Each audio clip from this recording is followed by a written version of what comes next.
Broadcast in 1949, the series My Favorite Husband.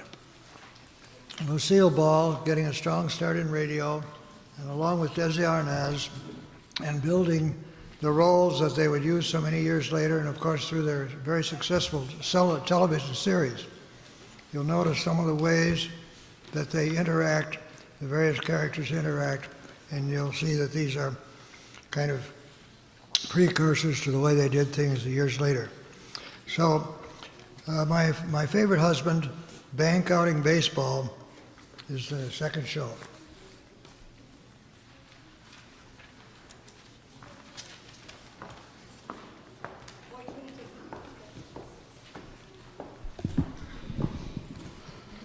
My Favorite Husband, starring Lucille Ball.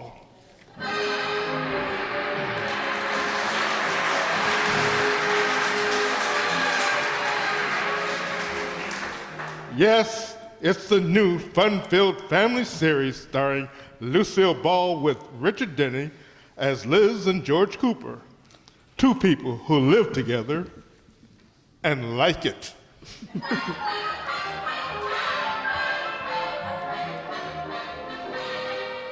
Come with us to the quiet little town of Sheridan Falls, and let's look into the little brown house at 321 Bundy Drive, where the Coopers live.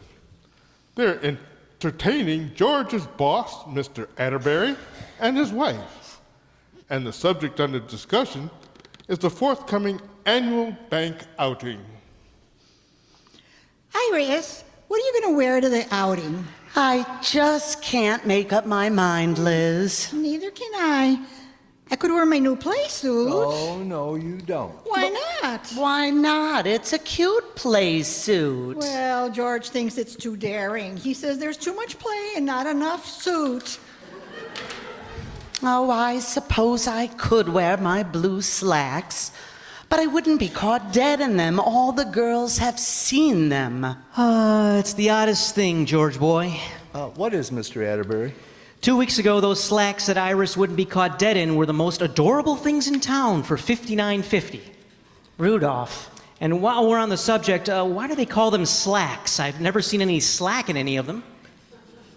Just ignore him, Iris. The trouble is, Liz, it's hard to figure out what to wear all-day outings like that. I know. You need shorts for the three-legged race and slacks in case it's a warm day. And you need a bathing suit in case you decide to go swimming. And a coat for the drive home. Why don't you two take along a wardrobe trunk? And a tent for the quick changes. Oh, it's so easy for you men to make fun of our problems. You can wear the same clothes for everything. Oh, I don't know about that. Mr. Atterbury, have you decided what you're going to wear Sunday?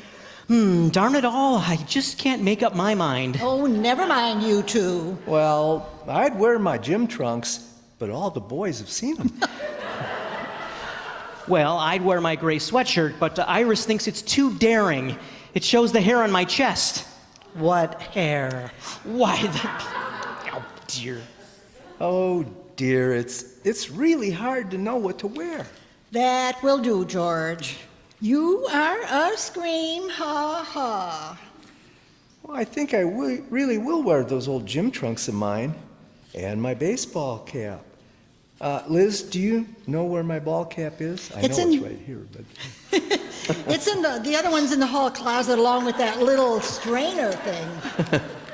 Strainer? You know, that little strainer with the strap in the back?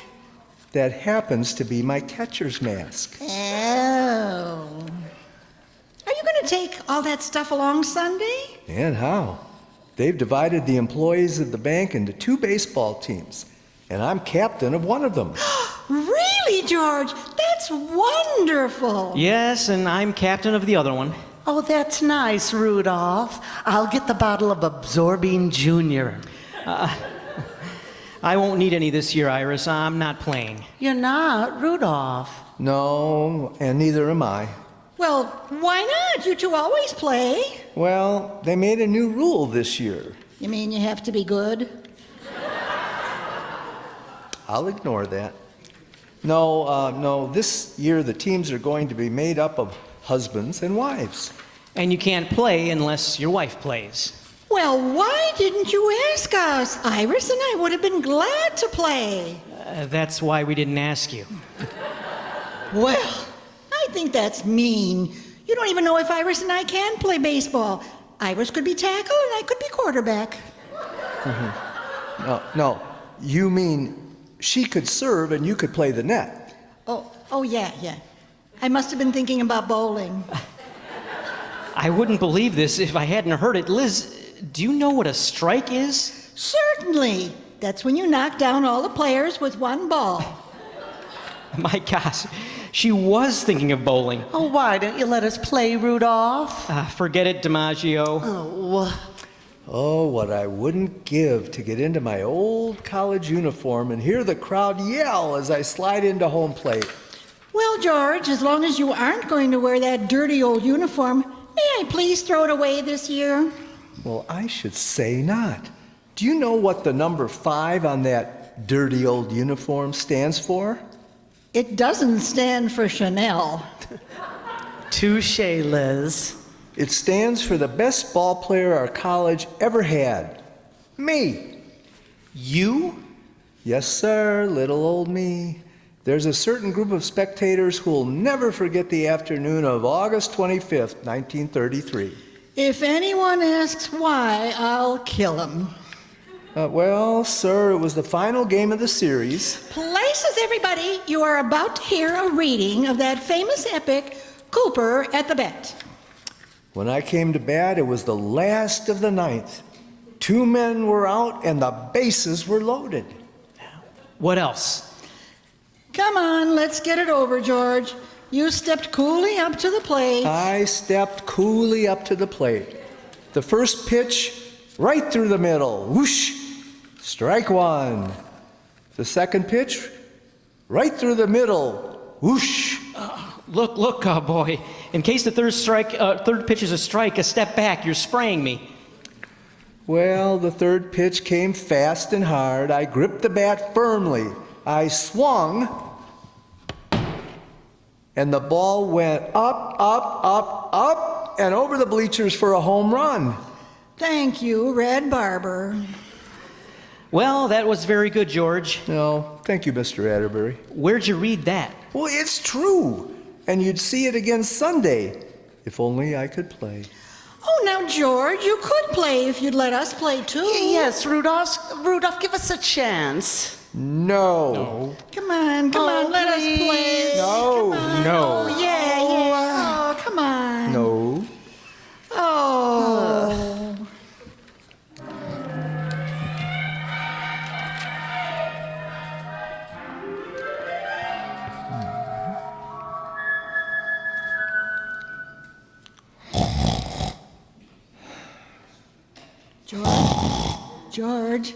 George. Huh? What? What is it? I just had a dream and I played baseball real good. So I think you should let me play on your ball team. Now, don't start that again. I'm just as sorry as you are that you don't know how to play. Oh. Now, I'm a disappointment to you. I didn't say that. Well, you meant it. I did not. Oh, now what's the matter? You wish you were married to a first baseman. Oh, Liz, cut it out. I can see it all now. The bride looked lovely in cleats and a catcher's mitt. She spiked the groom as she slid into the altar. Now cut it out, Liz. You cannot play and you're getting all emotional over nothing. I just wish I'd known about this a long time ago, that's all. Why? I could have signed up for baseball in gym class instead of group games and folk dancing. They've never done me any good at all.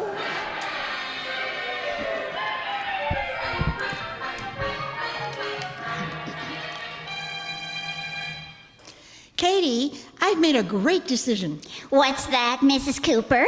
Well, George can't play baseball Sunday unless I can play too. So I'm going to learn all about baseball today. Oh, I thought you were going shopping this afternoon. Oh, I am. I'm going to learn about baseball this morning. It won't take me all day. Hand me the phone book, will you? Oh, won't George be surprised? Now, let's see. Classified section. Automobiles, awnings, baby food, barber supplies, bottles, cabinet. Huh. How do you like that? There isn't a single baseball teacher in town. I'll get it, Katie. Hello, Liz girl. Well, come on in, Iris. Well, I stopped by the bookstore and got the most wonderful book. It's called Baseball and How to Play It. Oh, wonderful. Will you help us, Katie? All right. Well, class will come to order. Now, let's see. A baseball team is composed of 9 men. Ooh, that sounds like fun. Iris, don't forget they're going to be our husbands. Oh, nuts. All right, Katie. A game consists of 9 innings, and each team is allowed 3 outs per inning. Any questions? I have one. So have I. What's yours, Iris? What's an out? Is that what you were going to ask too? No, I was going to ask what's an inning. But now that you mention it, I don't know what an out is either. What is it, Katie? Well, it doesn't say. I guess that comes later. Well, go ahead. What are the positions of the players? Well, they're standing up, aren't they? Oh, all except the catcher. He squats. Oh, gee, Liz, you know much more about it than I do. Well, I've been around a little. That wasn't the right answer. No? The positions are pitcher, catcher, first baseman, and... Oh, now who's that? Hello, Mrs. Cooper. Are you busy? Well, a little, Mr. Wood. Oh, you've got company. I won't bother you. I was just a little lonesome. Lonesome? With 11 children? Well, that's just it. They're all away. I miss the thunder of little feet around the house. Yeah, I guess you do. I heard the patter of some big feet over here. Well, I'd ask you in, but Mrs. Atterbury and I are studying baseball. We want to surprise our husbands. But you're not trying to learn it out of a book. Yes. Oh, you can't learn baseball that way. Why didn't you ask me to teach you? Oh, would you? Iris, this is our next door neighbor, Mrs. Atterbury, Mr. Wood. Hello, Mr. Wood. Mr. Atterbury. Are you sure you know about baseball, Mr. Wood? Do I know about baseball? I saw a World Series game once. Is that good? I'll never forget. It was the final game of the series, the last of the ninth. The bases were loaded, and 2 men were out when Babe Ruth came to bat. He let 2 strikes go by. And then knocked a home run and saved the day? Yes, that's right. Why, the big copycat. He stole that from George. Oh, well, look now. If we're going to learn about baseball, let's get started. Okay, let's do that. All right. Now, let's say the living room is the diamond. The what? Diamond. And I put these pillows down for the bases. Now, Mrs. Atterbury, you cover first base. All right. Now, Mrs. Cooper, you're up to bat, and Mrs. Atterbury, you don't cover first base by sitting on it. Not much, she doesn't. She covers first base and halfway to second base. Liz. No, that's not what I mean. Stand on the base, Mrs. Atterbury. Right. Now, Mrs. Cooper, Yeah? you're at bat, and you've just hit the ball. You run to first base. I can't. Why not? Iris is on first base. It doesn't matter. Go on, run to first base. Nothing doing. You stay there, Liz. This is my base. No, you don't understand. Let her get her own base. Well, it is kind of silly, Mr. Wood, with all the bases that are empty. Why do we have to crowd up on one? Never mind. We'll all be on the same team. Now, this is a double play, Mrs. Atterbury. You're on first base. I'm in a rut. Mrs. Cooper, you're on second base, and I'm shortstop. Okay, I'm on second base. Now, the batter hits a grounder. It's a what? A grounder. Mrs. Atterbury goes back to field the ball. You move over to cover first base, and I cover second. Now, the throw comes to first base. Who's on first? You are.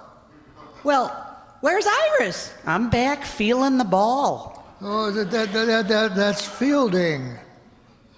Oh, I kind of thought that was silly. Now, Mrs. Cooper, you throw the ball to second. Who's on second? I am. Now, if it were a triple play, I would throw the ball to third. Just a minute, Mr. Wood. I'm on first. Iris is fielding the ball, and you're on second. Who's on third? Abbott and Costello. Oh, there you go, crowding the bases again. Ladies, the lesson is over.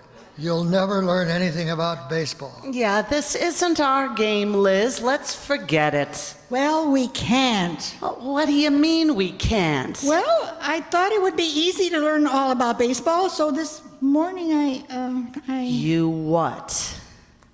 I called the bank and signed us up for the game. Oh, no. Oh, yeah.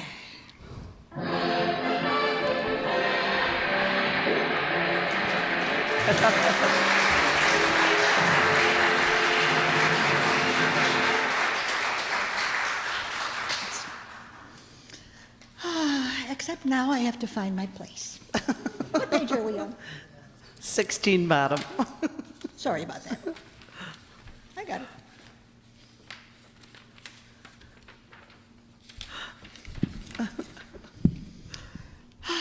Isn't this outing fun? All these people were cheering. You know, I didn't know so many people worked at the bank. Want another hot dog, Iris? Yeah, I think I would. What do you want? What would you like on it? Same thing? Pickle, mustard, chili sauce, ketchup? Yeah. Oh, and lettuce, butter, salt, pepper. Oh, and a dash of horseradish. Iris, at least give the hot dog a fighting chance. How about you, George? More to eat? Nope, I gotta keep in shape for the game. Well, for heaven's sake, sit down and stop swinging that bat. You look so conspicuous. No one else is wearing his old college uniform. Well, George, I'm impressed if you can still get into the clothes you wore in college. I mean, I have my uniform, but it doesn't quite fit me anymore. Who? His arm won't even fit in his trousers. Well, George fit into his after we made the decision. What decision? Either he had to let out his breath or I had to let out his pants. You'll sing another song when you see me play. Who'd you finally get to umpire, George? Our neighbor, Mr. Wood. Oh, but he's a friend of yours. That's not fair. Why didn't you get someone from the bank, Rudolph? They all refused. They were afraid to call a strike on me. Well, let's get the game going. What did you do with the baseball gloves I bought, Liz? I left them in the car. They aren't any good. Aren't any good. I just bought them. Well, you sure got stung. They're all left-handed. They're supposed to be. Oh, never mind. Go get them and let's start the game.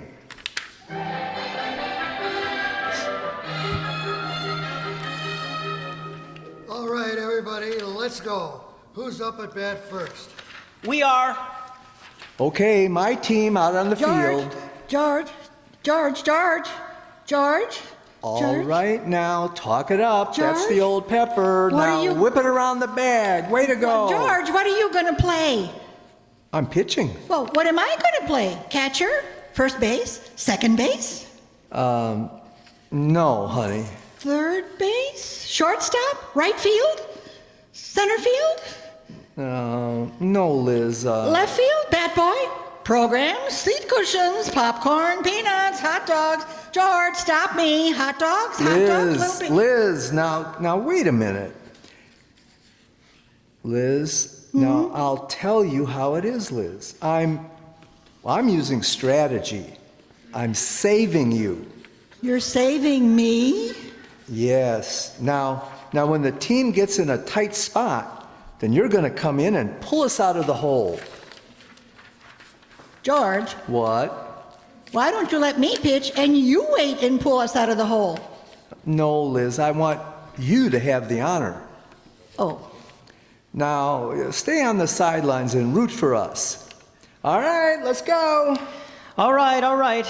Iris is up first. Has anybody seen the old bat?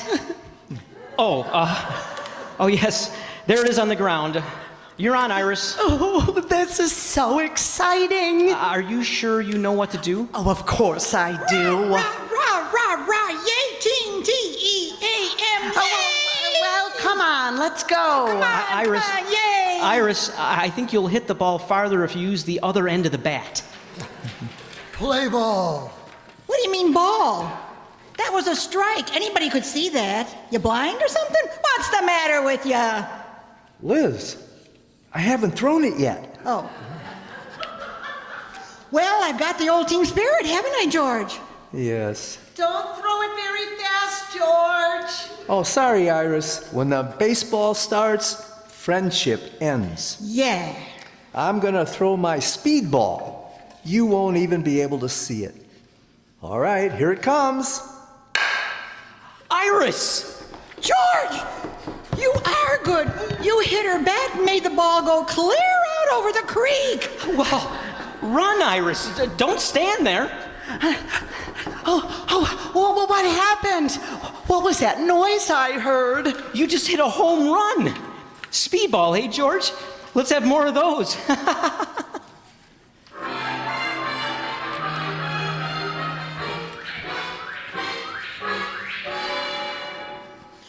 George, it's the 6th inning. Is it time for me to play yet? Not yet, honey. But they're ahead of us, 10-0. Isn't this the tight spot you were telling me about? No. Now, don't worry, Liz. We're holding our own. Holding our own? Oh, yeah. The score's been 10-0 for the last 4 innings. You're not gonna let me play at all. I am. I'm saving you. Well, stop saving me. Spend me already. Oh, now, don't bother me, Liz. I've got to get out there and pitch to Mr. Atterbury. Now, talk to me about this after this inning. Oh. All right, Goober boy, fire away. What direction shall I hit the home run in? Don't worry. You won't even see the ball. Well, let her go, boy. Strike one. Strike? What's the matter with you? That was a mile wide of the plate. It was? Certainly. Ball one. Ball? Are you kidding? That was right through the middle. It was? You're darn right it was. Strike one. It was a ball. It was a strike. Strike. Ball. Strike. Wait a minute. What are we arguing for? Take it over.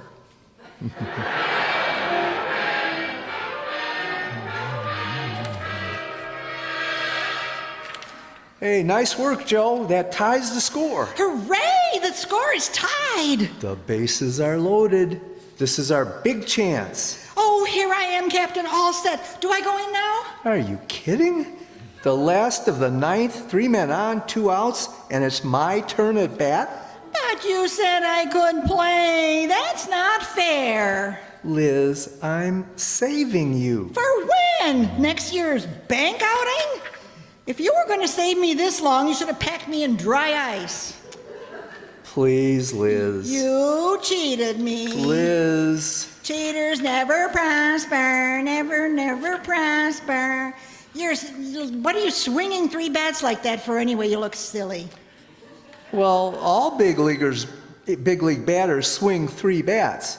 Then you let 2 of them go like this, and the other one see. Oh. George! Help! He hit himself with a bat! George boy, speak to me. Oh. What hit me? I'm supposed to be at bat. You're not going to play anymore today, boy. Oh, but who'll bat in my place? Aren't you glad you saved me, George? Oh. What? Oh, he passed out. Harry, you take him to the first aid station. Do you want to continue the game? You're darn right we do. We'll win this one for good old George. Come on, team! Batter up. That's me. I'm ready. Come on, pitch it over. Wait a minute. You can't pitch from there. You're standing entirely too close to me. Back up. Mrs. Cooper, you are facing the catcher. Oh. If you do an about face, you will see the picture. Oh. Yeah, I was just kidding. Oh, all right, let's go. Strike one. Strike one? How can you call that a strike when I didn't even see the ball? It came right over the plate. Well, that's not fair. I get up, and before I get a chance to blink my eyes... Strike two. Now, wait a minute. I was talking. I'm sorry, Mrs. Cooper. Well, why can't you wait until I stop talking? We don't want the game to be called on account of darkness. I'll get you for that, Rudolph Atterbury. Now, you understand, Mrs. Cooper. You only got one more strike. One more? Mr. Wood, my husband's lying over there unconscious, and I'm left to carry on alone. Couldn't you let me have one extra strike? Please, now watch the pitcher. All right. He's winding up. Oh, well, I'm ready for him.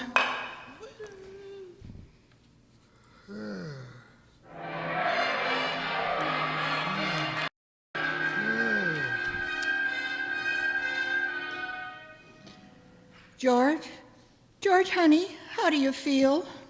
Oh, I feel better. The doctor told me to lie here and be quiet. Tell me, Liz, who won the game?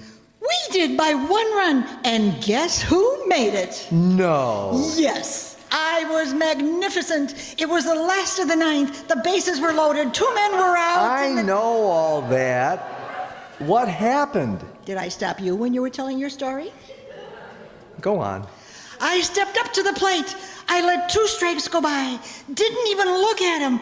Then that third pitch came up right across the center, and I belted it out. Up for a home run. Oh, Liz, you're wonderful. Yeah. I got the doctor, Liz. He'll be right in to look at you.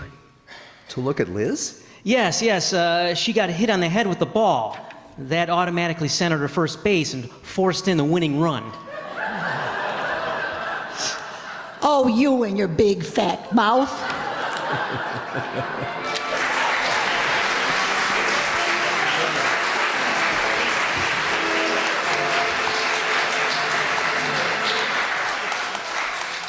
Down through the years, Packard has invited those who motor to ask the man who owns one. Packard men and women are understandably proud of their record with America's oldest builder of fine motor cars. It's a pleasure to appear tonight before folks who take so much pride in their record of service and their record of achievement. To all of you who work together to build Packard motor cars and Packard engines for the sea and air, a salute.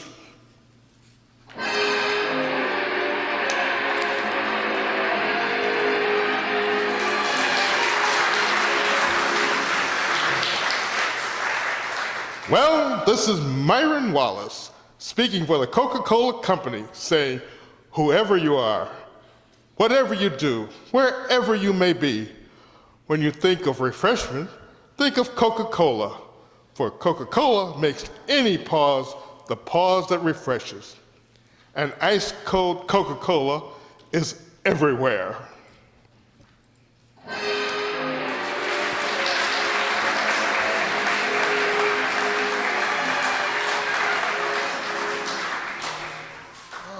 want to thank our ball players. And for the first game of the year, I don't think they did too badly, do you? Thanks to Andre Dixon as our announcer for this show. Andre? And of course, Liz Cooper, who later, well, anyway, you all know Lucille Ball, Liz Cooper, played by Ellie Babcock.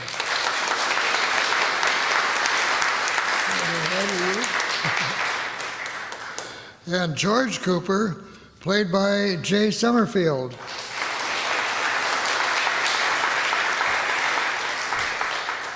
I see there are people here in costume tonight. Yeah, well. Yeah, what about that? What's with all this Cubs crap? See? Well, see, we like to represent all sides of town, whatever they may be. So, oh yes, and of course Mrs. Atterbury, Iris, played by Allison Byhan, right here.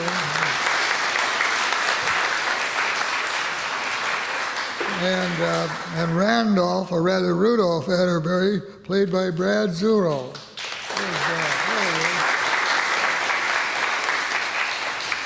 And Katie, the Cooper's maid, was Dawn Amesmeyer.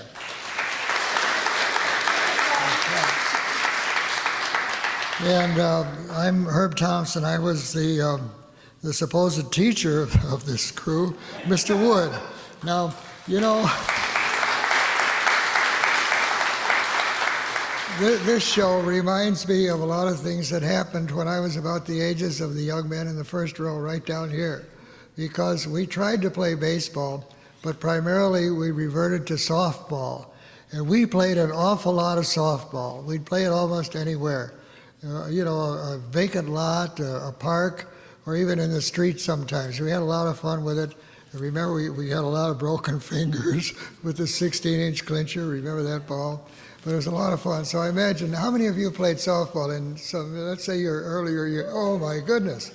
That's as many as saw the Maltese Falcon. I'm amazed. Brings back a lot of memories. So we had fun tonight. We hope you did too. And we're looking forward to next month when we're expecting great weather and great shows because they're going to be directed by Donna Amesmeyer. Donna, would you tell us a little, please? I just want to say a super thank you to Marty McNulty, our fabulous Foley man.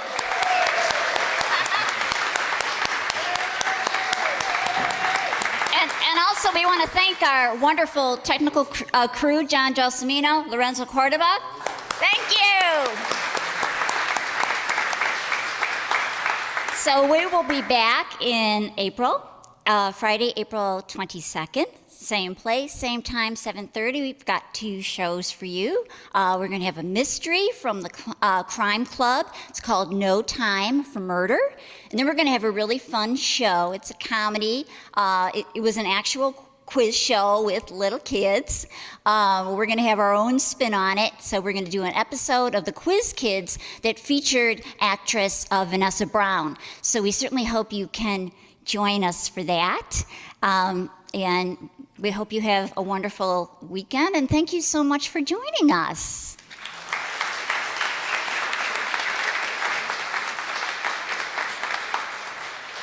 I would just like to give a special thanks to people who do so much work every month, and it helps us through the whole show and on and on. Andre Dixon has done such a great job in making sure these shows go on television, YouTube, etc., and we hear that they are actually seen around the world. So we certainly thank him greatly for that. And of course, every show is not complete without and is highlighted by our very own Foley man. A Foley man, I think of him as a Foley master, Marty McNeely.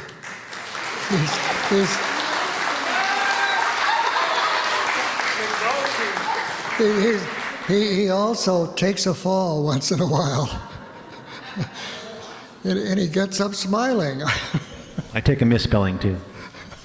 Mispronunciation. Okay.